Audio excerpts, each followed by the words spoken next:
Yo, what's going on YouTube? In today's video, I'm going to be bringing to you the new 9th inning boss program and who to choose in this boss program. This boss program is freaking loaded with studs, and it's going to be tough to choose between the 300. But in my opinion, there is a clear-cut choice, and we'll get to that. I'll start talking with the 150 pack as usual, and then I'll move on to the 300 star pack. But before we do, make sure you hit the subscribe button. If you haven't already, turn the notifications on. Leave a like on the video if you have any questions. Leave in the comment section below, and I'll try to answer them as quickly as possible. Also, make sure you follow my Twitch and Twitter. My Twitch channel and my Twitter handle. Both my link and Twitter handle will be the link to my Twitch channel and Twitter handle will be in the description below. So make sure you give me a follow on both platforms, okay? But let's get into this 150 star. I'm not gonna waste time. Let's get into it. First, we're gonna talk about the 97 overall Rookie of the Year. Craig Kimbrough, who was absolutely dominant as Rookie of the Year, He was an absolute dominant rookie. Obviously, that's why he wanted Rookie of the Year. And he's been a dominant closer, you know, for most of his career. He's had his bit of troubles, but this year he kind of returned to form too. But we're talking about his Rookie of the Year anyway. So we'll talk about his attributes real quick. 26 stamina, so not a guy like Gossage that has that 41 stamina, over the top stamina you could throw 2 innings for sure with. But if you have a low pitch count, you know, you can definitely throw those 2 innings with him. He's got 123 hit per 9 and 125 K per 9 with 68 walk per 9 with and 85 control, 94 velo, and 99 breaks. So maxed out pretty much on hit and K per 9. That's awesome. PCI size is going to be really, really small, especially on Legend. Walk per 9 and control. His control is good at 85, but the walk per 9 is a little bad. And you know, both of those together are the control stats and exactly what should help him throw strikes on a more consistent basis and more dots on a consistent basis. So he's gonna have maybe a little tough time dotting up on a consistent basis, but he should be able to still, you know, do it pretty frequently. Let's look at his pitches. He's got his fastball is at 98, so we know with the velo being at 94, 98 fastball, he does not have outlier, which is kind of weird. I thought he would. Kimbrough was a guy that set 99 to 100 in his beginning of his career, so I don't know why they didn't give outlier. I thought they would, but it is what it is at this point, and we can't really do anything about it, right? So next we have the knuckle curve at 85, and then he has a slider this year. Instead of a changeup, last year he would have a 4-seam knuckle curve changeup and 2-seamer. This year, they take away the 2-seamer and the changeup and gave him a slider at 92. And I love the slider being the fact that it's so hard. You can mix it in with the fastball and throw it off the fastball, tunnel it, and it's a very good pitch to throw people off. However, I felt like the knuckle curve, you can use it like a changeup, but it's not a changeup at the end of the day. And a 4-seam fastball is pretty straight, and I know Kimbrough's pretty easy to pick up, so I don't think he's a top 5 right-handed reliever in the game, which is why he's the lowest one in the pack for me, the lowest one in the henchman pack, lowest option in my opinion. So it's not a guy I ever use because he's not very effective, to be honest. I wish he had something that would make him effective because his attributes are absolute amazing. I mean, he's pretty much maxed out, and he would minimize the PCI a lot, but at the end of the day, his pitches just aren't there. Next, we'll talk about Steve Finley, the second best option in this pack, and it's his Gold Glove card from Zalzin, but he also hit 35 tanks that year, so he had quite a bit of tanks. So we'll look at his attributes: 91 contact versus right, and 86 versus left contact. Then he got the power at 96, and then 103 power versus left. So he's a reverse splits guy when it comes to the power versus left. Good power from both sides. 91 vision. Then he's got obviously that great fielding with 93 fielding, and then 90 reaction. 77 arm, so he doesn't have the best of arm, and he only has 71 speed. So he's not that traditional center fielder with a lot of speed, but he has great reactions. Should help him cover that ground that make up for the lack of speed that he has.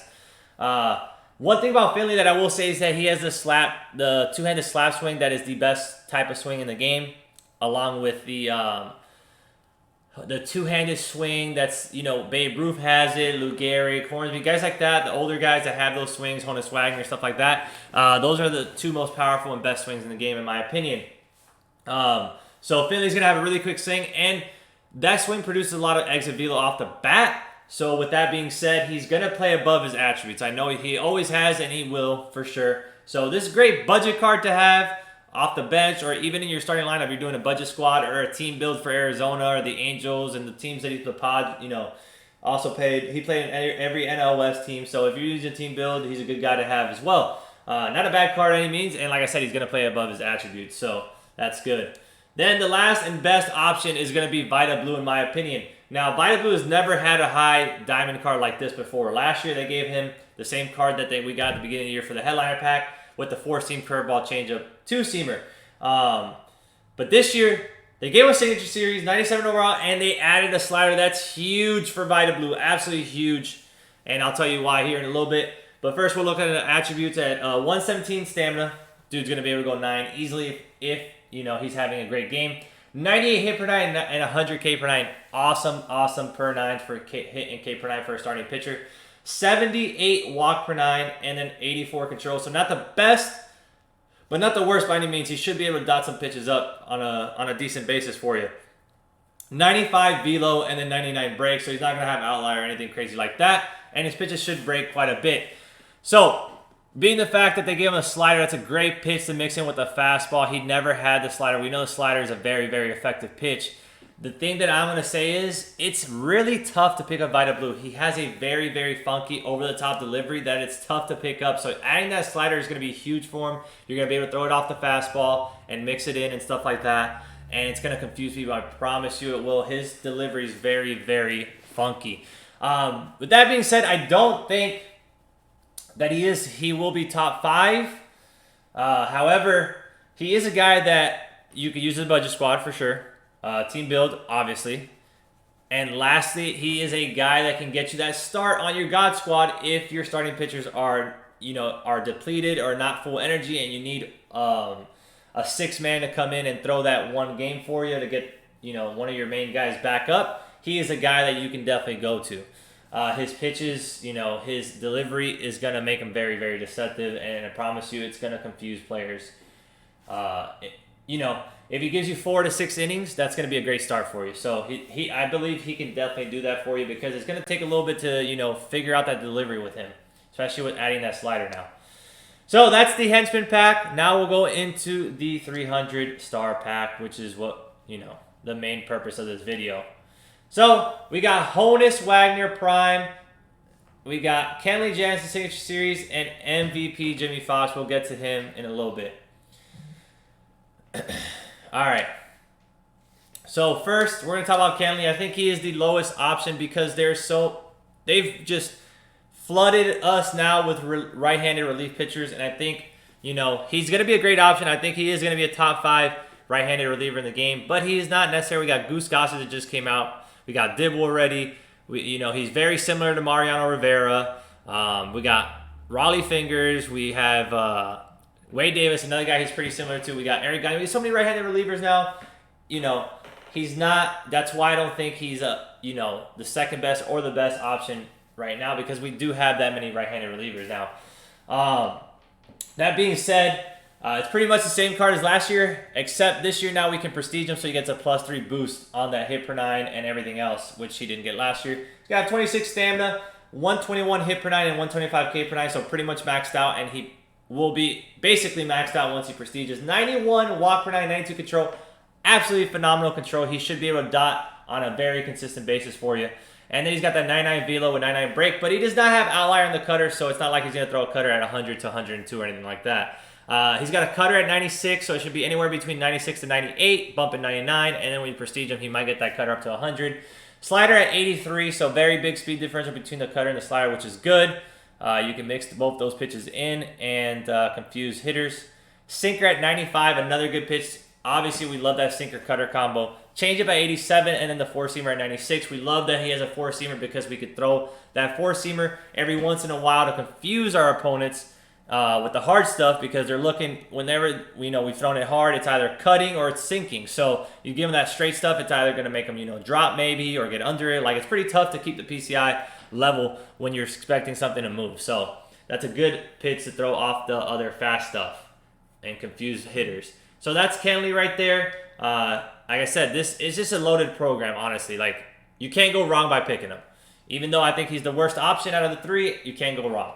Then you got Hugo Wagner at the number 2 spot. And he's basically a Ty Cobb, a right-handed version of Ty Cobb that can play shortstop and the infield. He can play every infield position, which is awesome. Last year, he could not play second base. For whatever reason, they didn't give him second base secondary, even though he could play all outfield positions and all infield positions except for catcher and second base. That was weird that they didn't give him second, even though he was a primary shortstop. It is what it is. This year they corrected that. I think that was a mistake on their end, in my opinion, and they corrected it this year, so that's great. This year he cannot play all 3 outfield positions, just left field. He's going to have 116 contact versus right, which is a little bit less than last year. He had 123, and then he's got 125 contact versus left, same as last year, maxed out. And then he's got 89 power versus right, which is a bump 1, and then 90 power versus left, which is also a bump 1 from last year. And then you get that +3 boost, so he's going to end up with +4 bump from last year once you prestige him. 118 vision, great vision. Like I said, that's the outer PCI, so we're not really worried about it too much because he does have maxed out inner PCI anyway. And then he's got 90 fielding, so he's got that diamond defense at shortstop when you prestige him 93. So he's not going to get that diamond defense at every position at the other positions that he plays, but he will have a high-end gold. And he's got that 90 arm strength, which is awesome.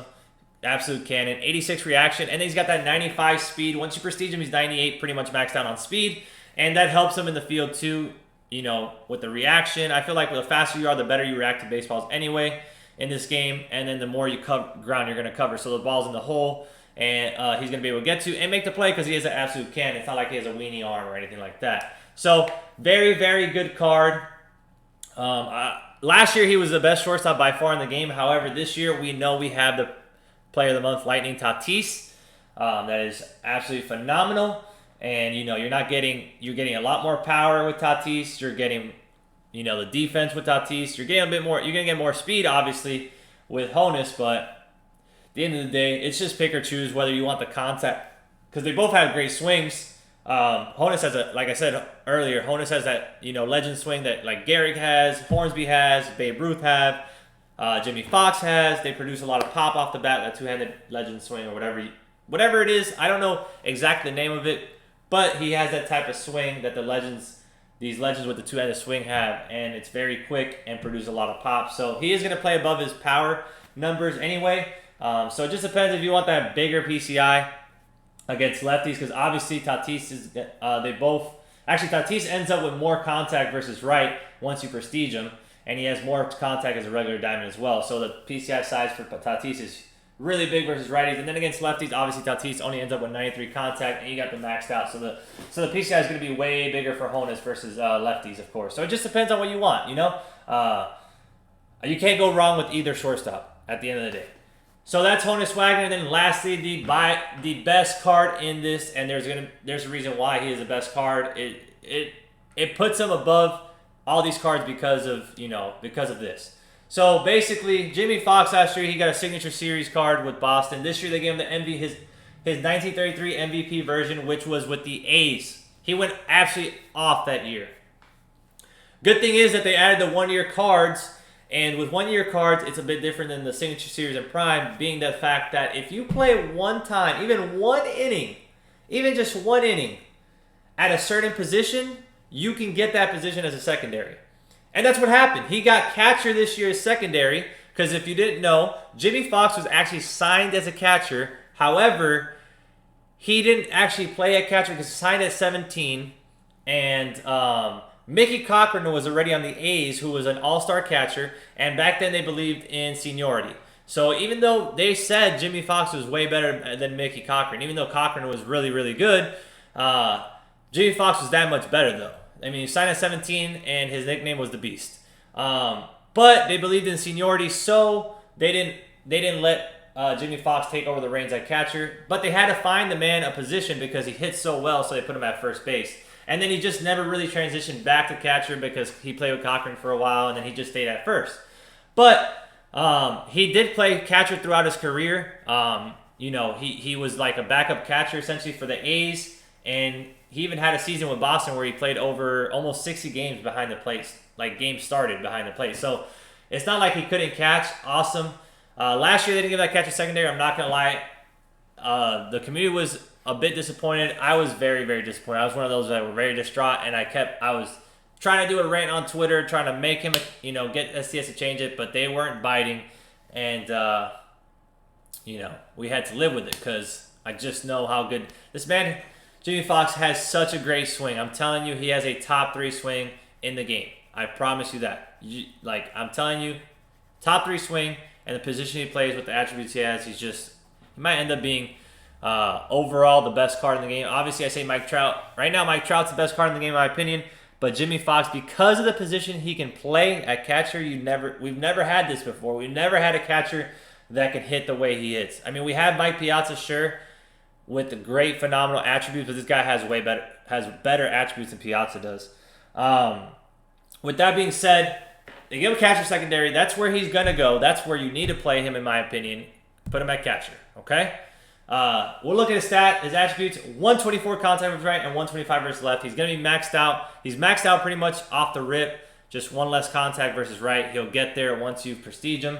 And then he's got 116 power versus right and 113 versus left. Going to end up with 119 power versus right and 116 versus left. You're going to have over 115 everything hitting-wise. And he's got 90 vision, but like I said, still good vision, but we don't really care as much for vision because we know the inner PCI is that contact rating. So he's got 72 fielding off the rip, so he will have bronze defense behind the plate. However, once you prestige him, he gets that 75 the boost to 75, and he will have 70 silver fielding at 70 fielding. Then he's got 75 arm strength, 78 once you prestige him. Not the best arm strength, but once you get to 78, that's not terrible. It's better than Piazza. And then he's got 66 reaction. 65 speed, ends up with 68 speed. That's really, really good for a power hitting, all-around hitting catcher. Like, he's got really good speed, so not bad at all. I mean, we're not expecting him to have 80-plus speed. Like, that's just ridiculous. But 68 speed for a catcher that can hit like this, it's freaking amazing. This guy needs to go in your lineup at catcher. I'm telling you right now, he's going to be an absolute animal, and I cannot wait to use him. I just can't wait. And to debut him. He's going to be the first debut I do out of these bosses, so he's going to be freaking disgusting. Well, anyways, I hope this video helps you. I hope my information that I provided helps you choose, helps you with the choice. It is a tough choice, I'm not going to lie. But I do think, even though it's a tough choice, Jimmie Foxx is a clear-cut choice. So you can't go wrong with any of the choices because it's pretty much a need basis type of thing where you're going to go with it. But like I said, I mean, catcher with that hitting, you can't, how can you not go with that? That's what makes him the clear-cut option. So anyways, hope you enjoyed the video. Make sure you hit the subscribe button if you haven't already. Turn the notifications on. Leave a like on the video if you have any questions. Leave them in the comment section below, and I'll try to answer them as quickly as possible. Also, if you haven't followed me on Twitch, make sure you do. The link to my Twitch channel will be in the description below, along with my Twitter handle as well will be in the description below. So give me a follow on there too, and I highly appreciate it. You'll know when I go live because all the notifications pop up on Twitter. So anyways, hope you enjoyed the video. Hope this helps you a lot. I'll catch you on the next one. Peace.